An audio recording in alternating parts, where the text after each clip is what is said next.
Donald Trump پیس deal پر ایک طرح سے دونوں نے رضامندی ظاہر کر لی ہے۔ اسرائیل تو اس پر تیار ہی تھا اور اب حماس نے بھی اس پر رضامندی ظاہر کر دی ہے۔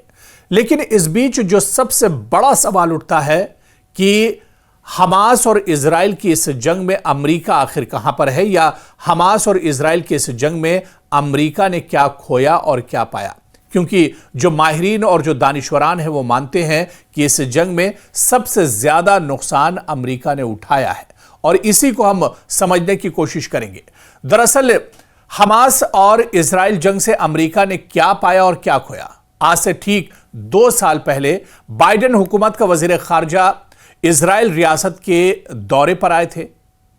غرور سے ڈوبے ہوئے امریکی وزیر خارجہ 7 اکتوبر کے واقعے پر ایک طرح سے بہت پریشان تھے، اور وہ اس جنگ کو نہ صرف اپنی جنگ قرار دے رہے تھے بلکہ اس کے نقصان اور فائدے کو اپنا نقصان اور فائدہ بھی بتا رہے تھے۔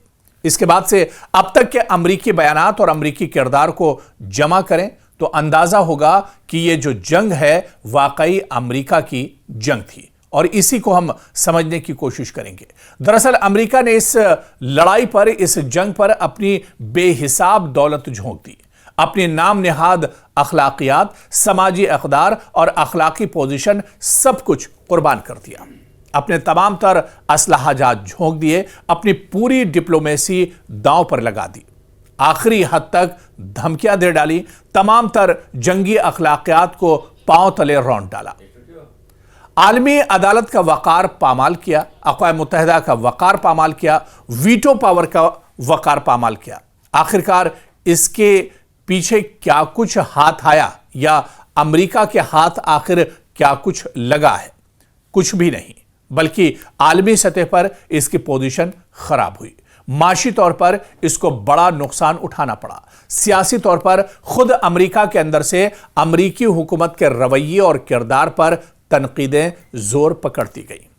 یونیورسٹی احتجاج نے ایسا زور پکڑا کہ اس کے خلاف بڑے پولیس ایکشن لینے پڑے، اور اس نے وہاں کی سول سوسائٹی کو بری طرح سے ورغلانے کا بھی کام کیا۔